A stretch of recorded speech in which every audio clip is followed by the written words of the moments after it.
Il est 10 heures ici à Paris. Bonjour à toutes et tous et bienvenue dans Parlons-en. Voici les titres de ce mardi. Israël sous le feu des critiques pour ses mesures visant à contrôler davantage la Cisjordanie. Antonio Guterres parle d'une décision qui compromet la solution à deux États. On y reviendra dans un instant. La une aussi, vous voyez les images à l'instant. Ce procès inédit contre Meta et contre Google, accusé de fabriquer sciemment l'addiction des plus jeunes utilisateurs. Ce ne sont pas les bonnes images.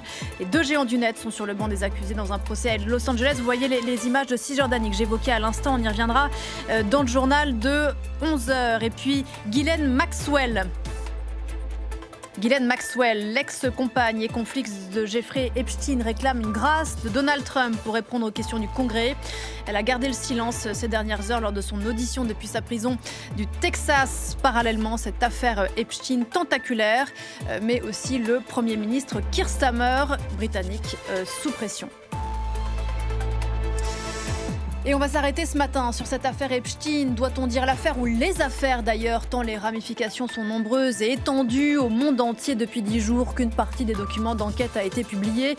Pas un jour ne passe sans apporter son lot de révélations, de noms livrés à l'appétit de l'opinion publique, sans qu'on distingue forcément ce qui est répréhensible de ce qui ne l'est pas, en tout cas pas à première vue. En cela, est-ce que cette affaire qui porte le nom d'un homme mort en 2019 est une boîte de Pandore à manier avec sérieux autant qu'avec précaution? Question posée ce matin à Ketevan Gorgestani, Hélène Frade et Pierre Gervais. Bonjour à tous les trois, merci d'être là. On a beaucoup de choses à se dire, c'est Parlons-en et c'est parti.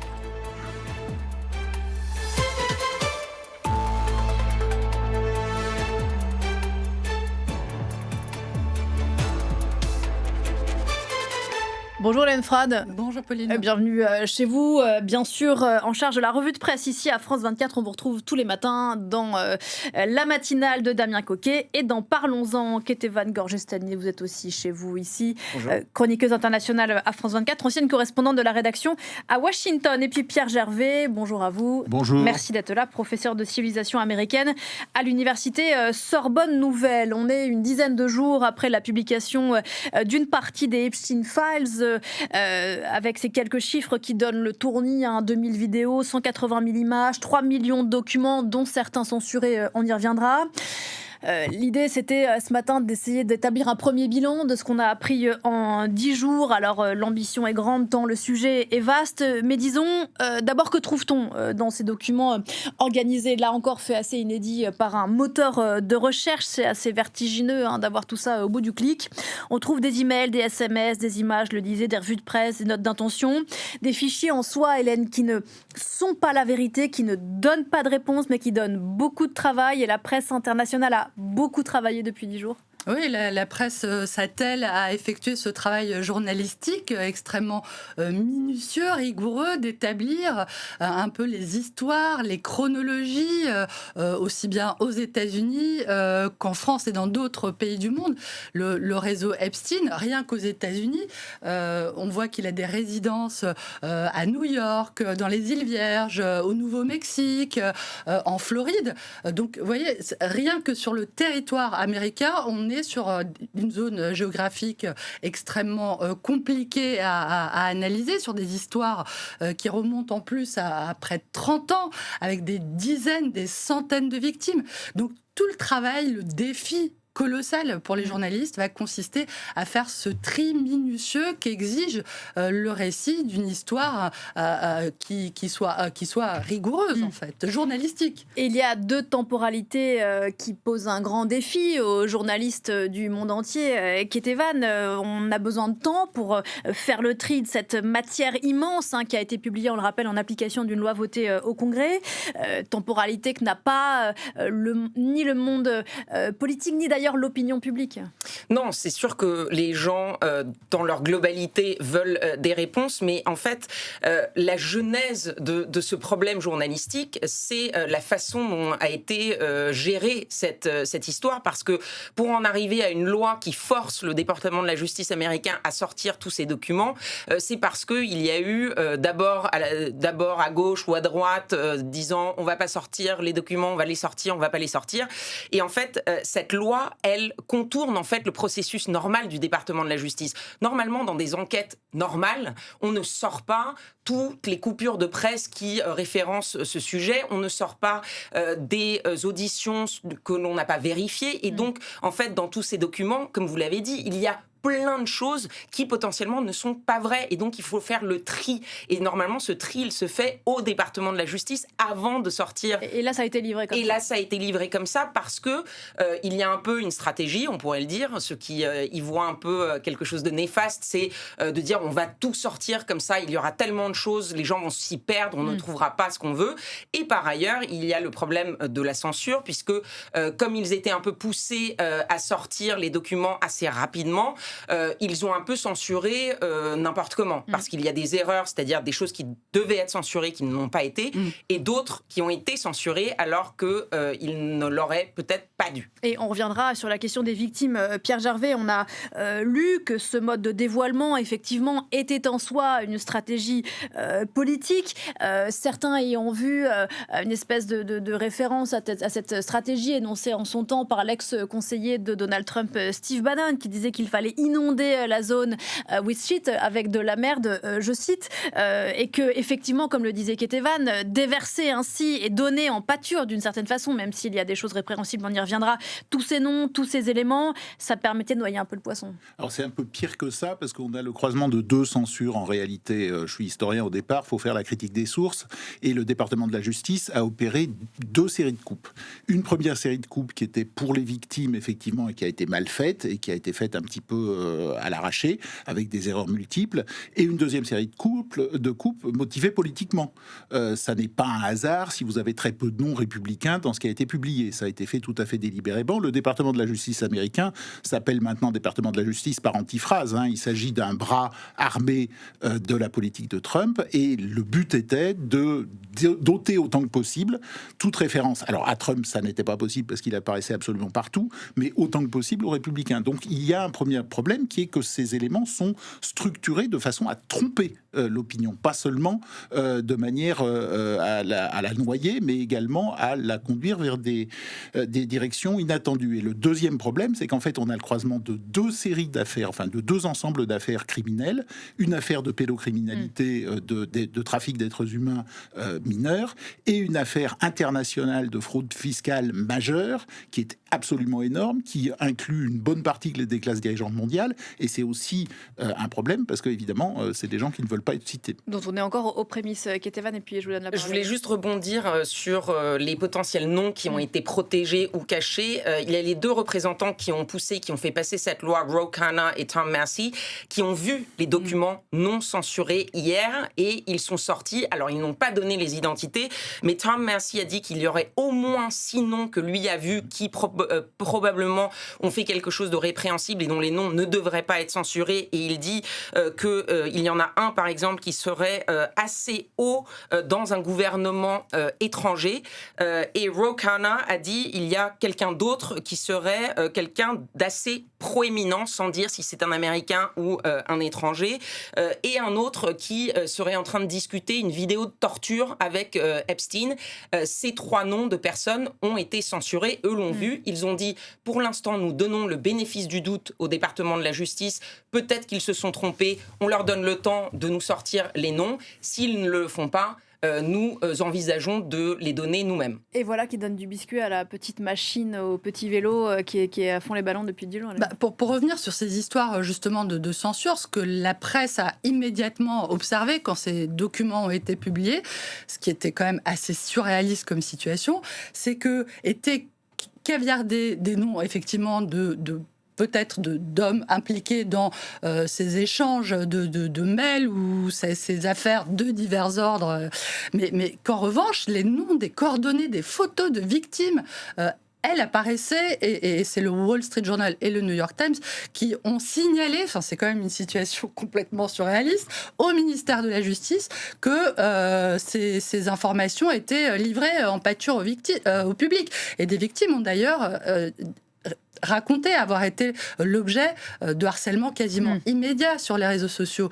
Donc, c'est une situation complètement surréaliste. Et pour avoir consulté, par exemple, moi-même ces dossiers, sur certaines parties des documents, il apparaît que des informations sont caviardées, mais on ne sait pas exactement quelles informations, mais on dit que c'est pour protéger les victimes. Mais ailleurs, on voit des numéros de téléphone. Enfin, ça n'a aucune cohérence, en fait. Un mot de Donald Trump, vous l'avez dit, on n'aurait pas pu, même si on avait voulu caviarder les endroits où il apparaît dans les dossiers, tant ils sont nombreux, je crois 6000 fois dans la première salve de documents, enfin la salve de documents qu'on a eue vendredi dernier. Les deux hommes, on le sait, bien sûr, étaient proches dans les années 80-90. Trump affirme que cette amitié s'est arrêtée au début des années 2000. Est-ce qu'on sait tout à ce stade ? On sait tout. Pour Trump, probablement on en sait plus que pour la moyenne des gens qui ont participé, soit aux affaires de fraude fiscale, soit aux affaires de pédocriminalité. Trump était connu pour être un ami très proche de Epstein. Ils ont eu des différends dans les années 2000, mais contrairement à ce que Trump raconte, il n'y a pas eu de rupture définitive entre eux du tout. Donc on sait à peu près que Trump faisait partie des gens qui profitaient de l'île d'Epstein, qui participaient aux soirées d'Epstein, et on peut raisonnablement penser que Trump serait parmi les premiers accusés certainement de violences sexuelles. Donc ça, ce problème-là est réglé. Après, les liens éventuellement financiers... Enfin, il est réglé... Pas juridiquement, mais factuellement, c'est pas très compliqué de savoir que Trump participait à ces fêtes, puisqu'on a même des photos, donc c'est pas qui ne sont pas truquées, pour autant qu'on en sache. Donc cette partie-là est à peu près certaine. Alors la partie financière, en revanche, moi j'ai pas entendu dire que Trump était mêlé financièrement au réseau Epstein, mais c'est parfaitement possible. Il faut remarquer que Epstein était un spécialiste, encore une fois, d'évasion fiscale, et que probablement la grande majorité des gens qui sont notés dans ces dossiers participaient au côté évasion fiscale, beaucoup plus qu'au côté pédocriminalité, qui en réalité concernait finalement un sous-ensemble peut-être assez minoritaire de ses clients. Sur ce que Trump savait, Julie K. Brown, qui est la journaliste du Miami Herald, qui a enquêté et en fait déclenché l'arrestation d'Epstein dans une enquête absolument bouleversante qu'elle avait menée avec la journaliste vidéo du Miami Herald. Cette journaliste, donc, qui est à l'origine en fait de ce retour de l'affaire Epstein devant la justice, qui a conduit à l'arrestation d'Epstein, continue de suivre évidemment cette affaire, et ce qu'elle raconte, c'est que dans les documents qu'elle a consultés, elle a vu des documents faisant état du témoignage d'un shérif, du shérif de Miami Beach à l'époque où il y avait une enquête lancée contre Epstein en Floride, et d'après ce qu'elle a lu, ce shérif aurait été contacté par Trump en 2005, et Trump aurait dit à ce shérif, de toute façon, à Palm Beach, tout le monde sait qu'il n'est pas net, qu'il est en relation avec des jeunes femmes, des mineurs. Donc, dire qu'il ne savait pas, et des témoignages de victimes qui sont accessibles parmi ces 3 millions de documents, disent qu'ils savaient. Et là, on parle de femmes qui ont rencontré Trump en compagnie d'Epstein, par exemple. Trump, on le rappelle, Ketevan, qui s'est empêtré en fait dans cette affaire Epstein pendant la campagne pour sa réélection, qui a d'abord refusé qu'on publie le document, puis finalement qui a été bien obligé de Ils ont vraiment créé le problème pour eux. Ils l'ont créé parce que pendant toute la campagne, alors Trump un peu, mais surtout tout son entourage et notamment les influenceurs autour de lui, et notamment des gens qui aujourd'hui sont dans son administration, comme le directeur du FBI, par exemple, Kash Patel. Ils ont passé toute la campagne à dire « Nous, quand on arrive, on va tout sortir, vous allez voir ce que vous allez voir, et on va sortir parce qu'il n'y a que des démocrates dans l'affaire Epstein et dans les dossiers. » C'était à peu près ça le message.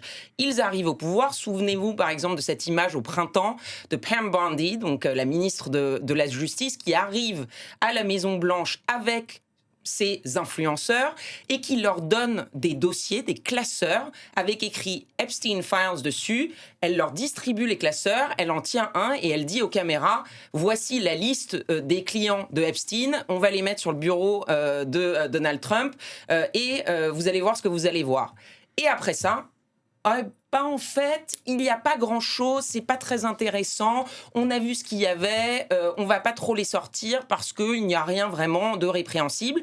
Et là, il y a eu une sorte de mouvement et de division au sein du mouvement MAGA, Make America Great Again, parce qu'il y avait une partie de ce mouvement qui a dit absolument pas, ça fait des mois, des années qu'on attend ça, vous nous devez de nous sortir les documents.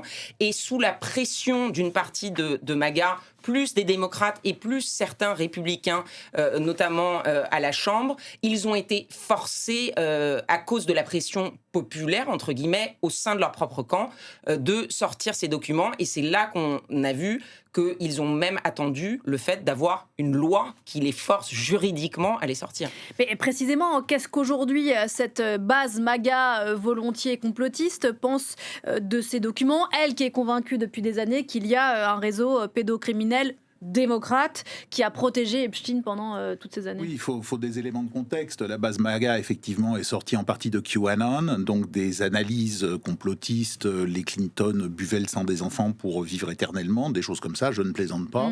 Et donc, vous avez tout ce mouvement-là qui est une partie importante de la base. Et donc, l'idée était de nettoyer l'État profond et ses liens pédocriminels. Bon, c'est des choses qui sont anciennes, qui remontent au Moyen-Âge, qui sont aussi, il y a de fortes dimensions antisémites aussi souvent. Et puis il s'est trouvé que l'affaire Epstein, qui correspondait d'une certaine façon à ça en partie, se croisait avec le caractère incestueux des relations entre élites américaines, républicaines et démocrates, et en particulier les couches supérieures de ces élites, qui sont des couches d'affaires, qui sont des couches d'hommes d'affaires qui ont beaucoup d'argent, qui ne participent pas forcément à des opérations pédocriminelles, mais qui, alors là, quasi systématiquement, participent à des affaires de fraude fiscale. Et donc vous avez tout un réseau de gens qui étaient autour d'Epstein pour ces raisons professionnelles, je dirais, pour faire échapper leur fortune à l'impôt, qui se retrouvent dans les documents. Mais donc, d'une certaine façon, cette base MAGA se dit, bon, bah voilà, ça fait 15 ans qu'on vous dit qu'il y a un réseau. Oui, mais là, le problème, c'est que Trump a construit quand même son pouvoir sur l'alliance entre cette base MAGA, effectivement, et puis les républicains traditionnels, qui, eux, sont les produits directs de cette élite des affaires qui profitait des opérations d'Epstein. Donc, ils sont brutalement aperçus que s'ils publiaient tout, ils publiaient aussi les noms de gens comme Tish, qui est sorti récemment. On en a encore assez peu, mais Gates, Steele est dans les fichiers Epstein. Bannon, Tout le Bannon. Alors Bannon est l'un des rares républicains. C'était tellement connu qu'ils ont même pas essayé de l'évacuer. Mais vous avez pratiquement tous les pontes de la Silicon Valley dans les fichiers Epstein. Et pour encore une fois des raisons qui sont probablement plus fiscales que pédocriminelles. Mais pour ça, il faudrait vérifier. Voilà. Et donc on en vient, sauf si vous voulez dire quelque chose là-dessus, Hélène. Oui, non, ce que je trouve d'autant plus surprenant de la part de l'administration américaine, qui était visiblement pas du tout préparée à ce retour de bâton, c'est qu'il y avait déjà eu un précédent. Alexander Acosta, qui était secrétaire au travail du premier mandat de Trump, qui était auparavant le procureur fédéral qui avait conclu cet accord absolument stupéfiant permettant à Epstein de s'en tirer avec une peine complètement dérisoire, alors qu'il était impliqué dans des affaires de pédocriminalité concernant des dizaines de victimes. Alexander Acosta a été contraint à la démission. Donc qu'il n'ait pas vu, en fait, la possibilité que ce scénario se reproduise, c'est quand même assez surprenant. Il faut en venir, pour que les gens qui nous regardent comprennent bien, à ce qu'en 10 jours, on a compris de cette affaire Epstein, dont je disais au début de l'émission qu'on pourrait peut-être dire les affaires Epstein, parce que les relations que le financier américain avait établies posent des problèmes de différentes natures. Si on essaie de les balayer, on viendra bien sûr sur le volet pédocriminel, qui n'est pas un petit volet, mais qui concerne effectivement, comme vous l'avez rappelé Pierre, en tout cas de ce qu'on comprend des dossiers, un volet, ça n'enlève rien à sa criminalité, mais relativement petit, enfin mineur par rapport au reste, quantitativement mineur, effectivement.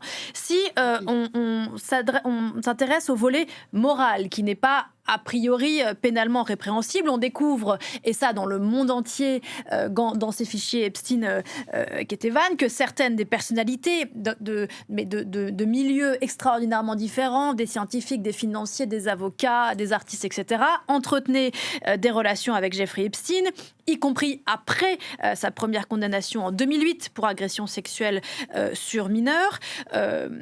à se demander pourquoi est-ce qu'effectivement ce Epstein avait tant de relations, qu'est-ce qu'il cherchait à faire avec tous ces gens dans le monde entier? Un mélange de pouvoir, de statut, d'argent, d'entre-soi. Et effectivement, vous le disiez, il y a beaucoup de gens, de ce qu'on voit dans les documents, où on réalise que, en fait, pour avoir cette proximité à Epstein et donc à d'autres gens puissants ou riches, ils sont prêts à mettre de côté ce qu'ils savent de lui, c'est-à-dire il y en a bon nombre qui savaient très bien après 2008 qui il était et qui ont continué à aller à ces soirées, ce qui ne veut pas dire qu'ils ont participé dans des choses criminelles, mais là on voit bien qu'il y a quelque chose qu'ils ont mis au-dessus de leur morale, c'est-à-dire la proximité avec tous ces gens puissants. On l'a vu par exemple avec Elon Musk qui envoie un mail à Epstein en disant « Je viens avec ma femme, c'est quoi la soirée la plus sauvage qui va être au moment où je serai là ?» Donc lui, a priori, il n'y a aucun document qui montre qu'il est trempé dans des affaires pédocriminelles. En revanche, on se demande, Elon Musk, avec sa puissance, son argent, pourquoi il a besoin d'aller faire des soirées sur l'île d'Epstein. Alors, est-ce que Epstein a créé un réseau d'obligés d'une certaine façon? En fait, est-ce qu'il cherchait à établir des contacts simplement parce qu'il était omnibulé par sa propre centralité dans le gratin mondial? Est-ce qu'il essayait d'avoir des gens sous sa coupe pour avoir de ci, de là un service? Peut-être Hélène là-dessus. Juste pour revenir déjà sur l'histoire des milieux très variés, on est quand même sur une élite. Il n'a pas affaire à monsieur et madame tout le monde, Epstein, dans ce trafic d'influence. Là où il y a plusieurs mondes qui se côtoient, c'est que ce grand monde, effectivement, côtoie des demi-mondaines, des intermédiaires. Et puis, on a le quart-monde, ces jeunes filles qui viennent de zones extrêmement défavorisées ou qui viennent de pays de l'Est, de Russie. Donc, tout ça pour dire qu'il y a quand même une organisation. Ce qui est très divers, ce sont les métiers, mais on reste quand même sur j'allais dire des clients, mais ils ne sont pas tous clients, mais des relations très, très élitistes. Et c'est ce qu'ils recherchaient. Pourquoi ? Parce que je ne suis pas dans la psychologie d'Epstein, on ne la connaît pas, mais c'était comme ça qu'il marchande, qu'il faisait son argent, quoi. Le trafic d'influence à travers ces... Oui, là, j'ai un doute parce qu'en fait, quand on remonte au début de la carrière d'Epstein, il a commencé comme trader à Bear Stearns et au bout de 4 ans, il était partenaire. Et il était partenaire pas sur la base de réseaux pédocriminels ou même de trafic d'influence, mais sur la base d'évasion fiscale. C'est-à-dire qu'effectivement, c'était un spécialiste d'évasion fiscale au départ, qui a fait sa carrière sur l'évasion fiscale et du délit d'initié. On a des tas de liens. Il a commencé sa carrière à Bear Stearns dans le département qui a lancé les subprimes. C'est le même endroit. Il a ensuite son principal bailleur de fonds connu, parce qu'en fait, je ne pense pas qu'on les connaisse tous, c'est Leo Black, qui possède un des plus gros fonds de gestion de Wall Street et qui était un élève bien protégé de Michael Milken, qui était l'inventeur des junk bonds. Donc vous avez tout ce milieu à la fois de fraude fiscale et de trucage et de délits d'initiés autour de Wall Street qui brasse des centaines de milliards de dollars. Le fonds de Leo Black, c'est 500 milliards de dollars. Donc c'est des sommes absolument colossales et Epstein a fait sa fortune d'abord sur sa capacité à tourner les lois et à protéger l'argent de ses clients. Ensuite seulement, il a développé effectivement ce réseau pédocriminel dans lequel il utilisait soit des jeunes filles pauvres des États-Unis, soit des jeunes filles européennes, y compris venues de France, puisqu'un de ses principaux intermédiaires était français, et d'Europe de l'Est. Après, ça ouvre toute une boîte de Pandore où il avait des contacts en Russie, c'est certain, on va y venir, et probablement ailleurs. Donc vous avez tout un réseau qui finit par se croiser, même avec des services secrets, mais au départ, il faut bien hiérarchiser ce réseau. À la base, c'est la richesse.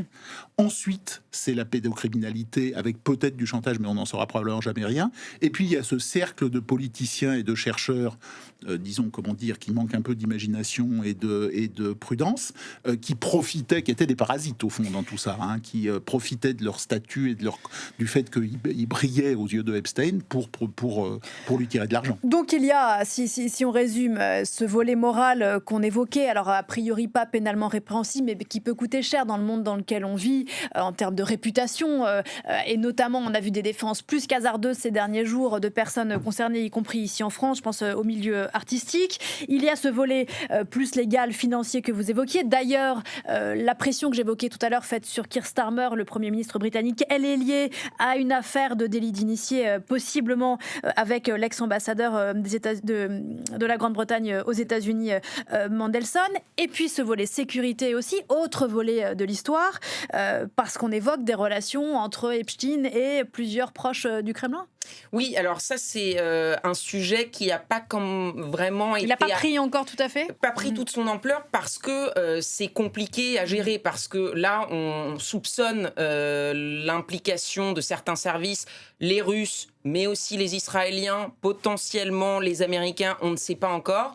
Et clairement, des services secrets, eux, ils font pas l'erreur de mettre un mail qui pourrait être découvert. Donc, c'est des gens qui passent par des intermédiaires, mais clairement, quand on pense par exemple au système des services secrets russes, la base du système des services secrets russes, c'est quand même le compromat.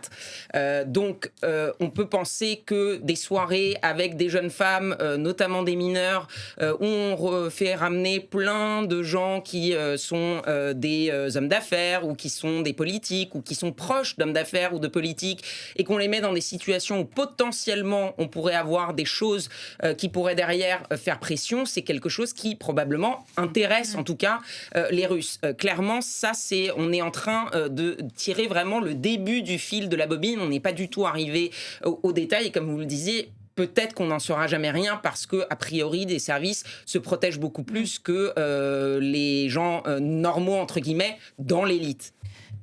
S'agissant justement de ces ramifications russes, il y a quand même des noms qui apparaissent dans ces documents, dans le travail journalistique, notamment du site Desk Russie.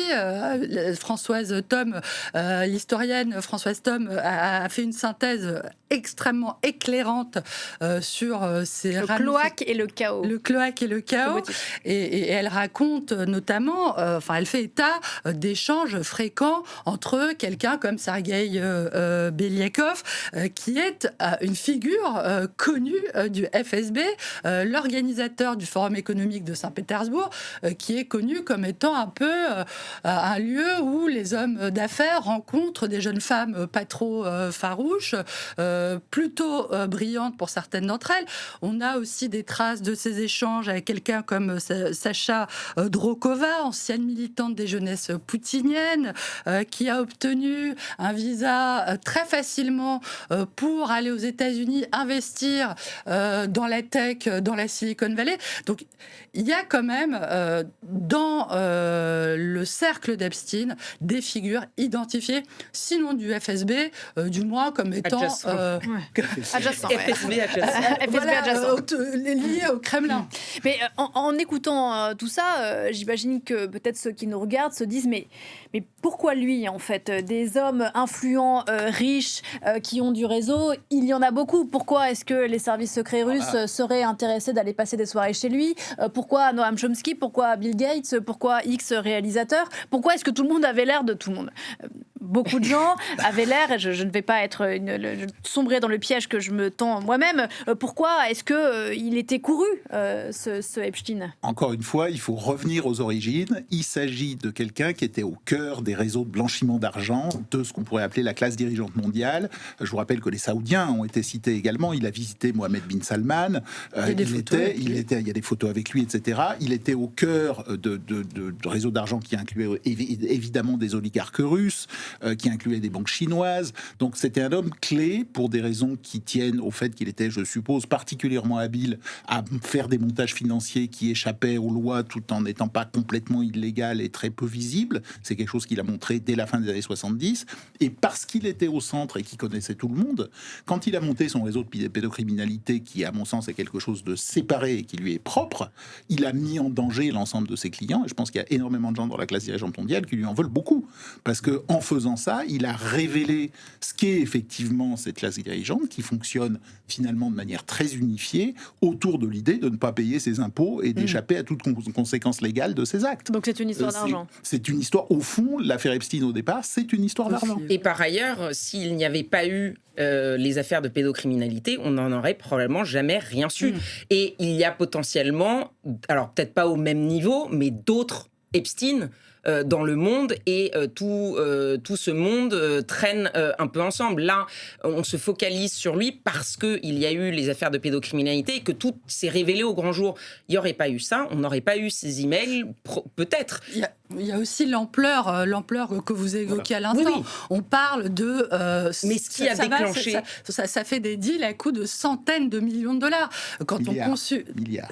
Enfin, les deals que par exemple, il conclut avec Les Wexner ou avec qui était le patron de Brands Limited aux États-Unis, ou avec justement Leon Black. On parle d'un accord entre eux de 158 millions de dollars.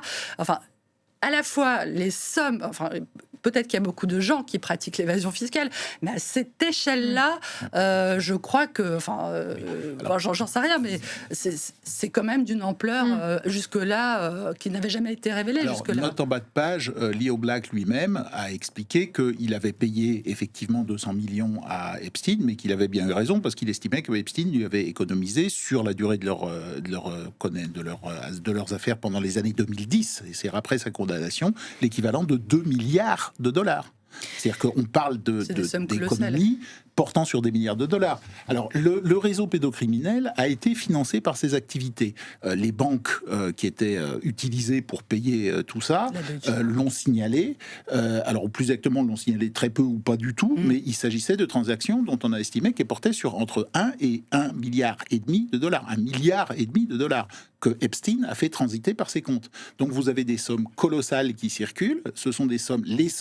Quand je parle de classe dirigeante mondiale, il s'agit de... Enfin, en France, on en a quelques-uns, Bernard Arnault, mais d'ailleurs, pour ce qui est du rapport à l'impôt, là, on est tout à fait dans le cohérent. Ce sont des gens qui s'estiment au-dessus des lois et qui estiment ne pas devoir payer. Mais c'est intéressant quand même que vous rappeliez à quel point cette affaire, selon vous, j'ai l'impression que vous partagez le même avis, est aussi, avant tout, ou en tout cas aussi, une affaire d'argent et d'évasion fiscale, parce que les remous que l'on sent ici en Europe depuis 10 jours, ils ont plutôt trait à la réputation, à la position, au réseau. Alors il y a l'affaire Jack Lang et de sa fille qui vont plutôt en ce sens, effectivement, et je vous vois acquiescer Pierre Gervais, mais quand il y a une diplomate suédoise qui démissionne parce qu'elle a séjourné sur une île avec sa famille sur l'île des Caraïbes, quand le Premier ministre slovaque, son conseiller, démissionne après un échange graveleux avec Jeffrey Epstein, le patron d'un cabinet d'avocats qui a dîné avec lui, on n'est pas américain. Là, on n'est pas dans les secousses post-séisme. La diplomate suédoise a touché de l'argent. Oui. Ses enfants sont couchés sur le testament d'Epstein pour 10 millions de dollars. Comme la fille de Jack Lang, d'ailleurs. Voilà. Autant pour moi.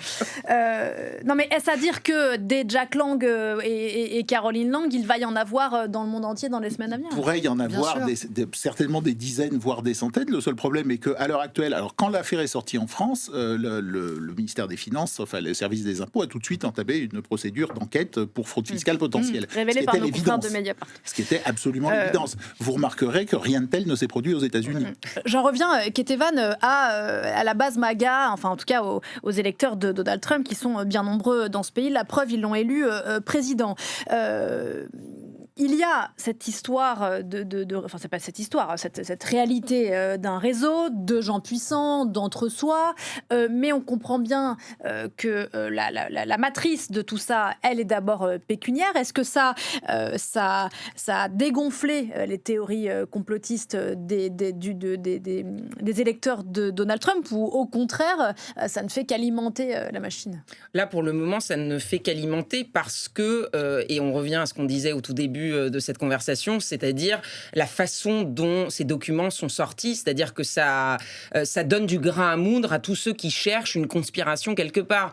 Qu'est-ce qui a été censuré, qu'est-ce qui n'a pas été censuré, pourquoi ça a été censuré, le nombre de documents, et par ailleurs, tout à l'heure vous faisiez référence à une photo en disant celle-là elle n'est pas fausse a priori, c'est parce qu'il y a eu plein de choses fausses qui sont sorties, et donc ça donne du grain à moudre et là je parle de la partie MAGA la plus conspirationniste, et donc là la plus proche de QAnon.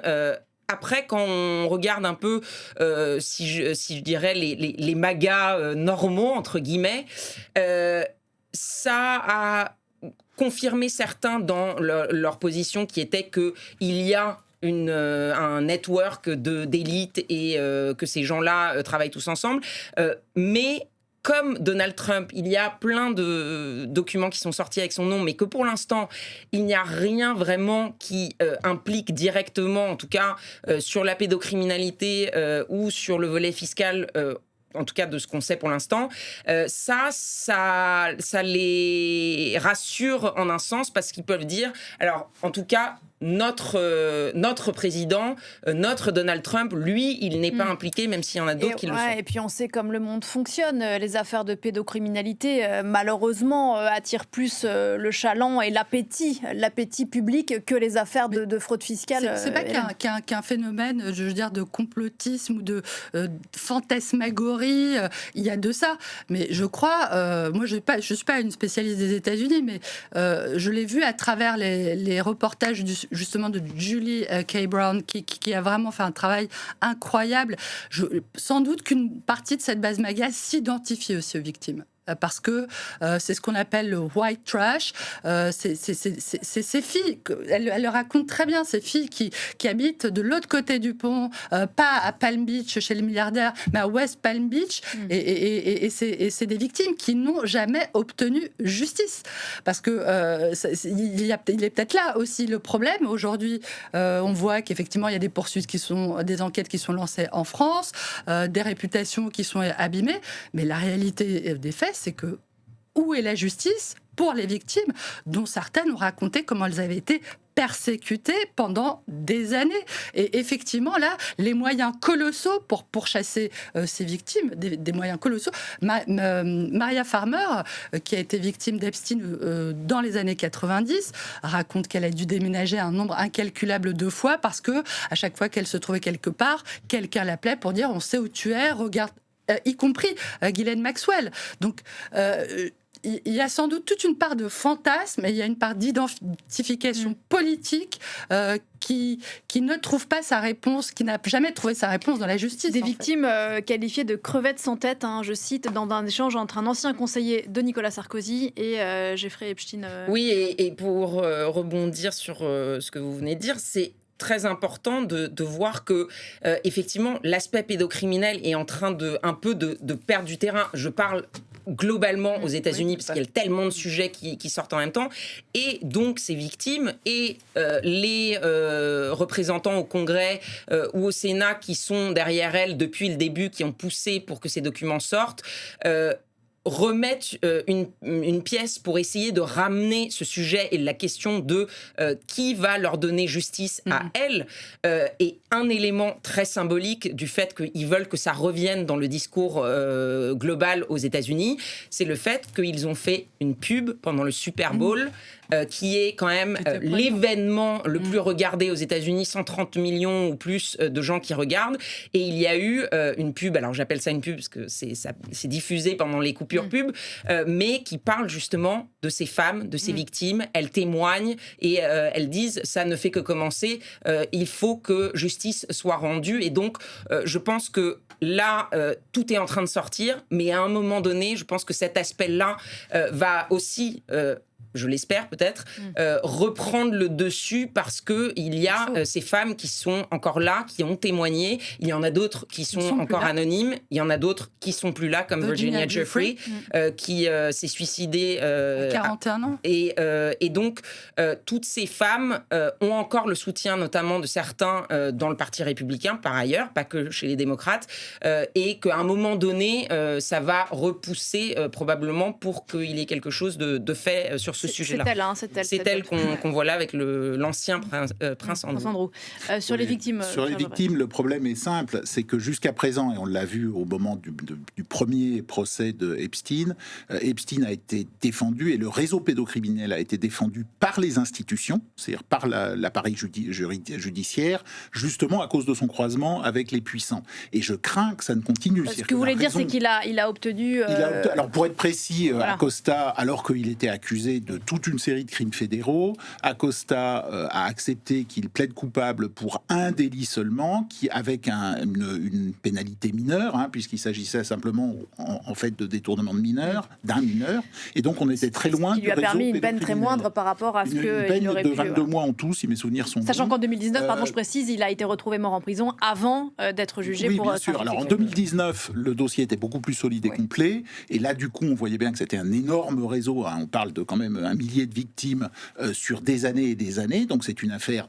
Du point de vue pédocriminel, si on revient au côté pédocriminel, c'est une affaire extrêmement importante, sans beaucoup de précédents, à ma connaissance du moins. C'est vraiment majeur. Mais le problème est qu'il n'y a eu aucune poursuite. À l'heure actuelle, nous n'avons en prison que Epstein qui est mort et Ghislaine Maxwell et les qui elle a été condamnée à 20 ans de prison et qui refuse de parler sauf si Donald Trump la grâce mais qui a été mise en prison de sécurité minimale dans des conditions extrêmement confortables, probablement parce que le deal en fait implicite qu'elle cherche à passer, c'est je dis publiquement que Trump n'a jamais rien fait et vous me graciez.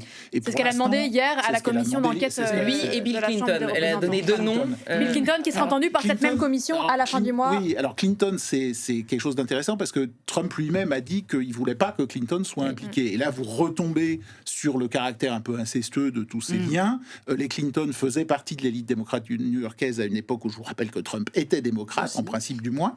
Donc ce sont des gens qui, effectivement, se fréquentaient et se soutiennent. C'est vrai, ça n'est pas un complot, mais c'est une alliance, dans d'autres temps, on l'aurait appelé alliance de classe. Je crois que c'est important de dire qu'effectivement, tant que justice ne sera pas rendue, tant que cette histoire ne sera pas racontée par la presse, être l'objet d'enquêtes rigoureuses journalistiques, et qu'ensuite ces affaires soient portées devant des tribunaux, je ne vois pas comment ces délire complotiste pourrait s'arrêter, puisque finalement il n'y a pas de... à se demander si on peut vraiment arriver à la satiété quand on est dans cette machine complotiste effectivement qui semble ne pas trouver de conclusion, de point conclusif judiciaire en tout cas. Mais il y a une petite différence quand même par rapport à 2008 avec Acosta, ou par rapport même à 2018-2019 avec avant la mort de Jeffrey Epstein, c'est que aujourd'hui certains en tout cas de ceux qui le protégeaient et qui ne parlaient pas pour le protéger, pour protéger leurs propres intérêts, ont été mis à nu. Donc là, ils n'ont plus tellement besoin de se protéger eux, puisque, alors pour certains, les choses sont sorties. Et par ailleurs, s'il y a des poursuites judiciaires dans d'autres pays contre eux, ils pourraient eux-mêmes chercher, par exemple, à avoir une peine un peu plus légère en disant « Moi, je veux bien parler et vous donner d'autres noms et d'autres affaires. Donc, il y aura peut-être quelque chose d'un peu différent qui est que là, il y a certaines personnes qui n'ont, entre guillemets, plus rien à perdre et plutôt en train d'essayer de sauver leur peau en donnant d'autres hommes, d'autres affaires que... On parle, Pierre Gervais, des poursuites, des possibles procès pour les victimes du réseau pédocriminel. Faut-il rappeler, et c'est pas à vous que je vais le rappeler, que la fraude fiscale fait aussi des victimes. Les victimes, c'est nous tous, c'est la collectivité. Ça coûte beaucoup d'argent public, la fraude fiscale, car ce sont des gens qui ne payent pas d'impôts. Et autant de manque d'impôts qui ne vont pas dans les caisses des États, voilà, pour le faire simple. Et est-ce que là, ce sont des affaires à nouveau titanesque, pharaonique? Est-ce que là aussi, il y aura de quoi poursuivre? Il y aura les éléments, il y aura les témoignages pour ce faire? Il y aurait de quoi poursuivre. C'est comme avec le réseau pédocriminel. Il y aurait de quoi poursuivre largement. Ce qui manque, c'est la volonté politique, pour d'évidentes raisons. Et du coup, effectivement, quand vous dites que la machine complotiste va continuer, c'est d'une certaine façon normal, puisque la résolution devrait se faire par une procédure juridique qui ferait toute la lumière sur les responsabilités, qui les établirait clairement jugement et qui condamnerait les coupables. Ça n'arrivera et pas. que ça, c'est très peu de chances d'arriver. Ou partiellement. Ou très partiellement, mais j'y crois pas trop. Là, pour l'instant, on ne parle que de lampistes. Lang étant un lampiste, en fait, dans cette affaire. Ce sont des gens qui sont au 3e cercle, très loin du cœur du pouvoir. Et effectivement, aux États-Unis, en tout cas, alors le Sénat a lancé une commission d'enquête poussée par Ron Wyden, qui est un sénateur démocrate, demandant à la IRS de faire la lumière sur les trafics financiers de Epstein. Il a beaucoup de mal.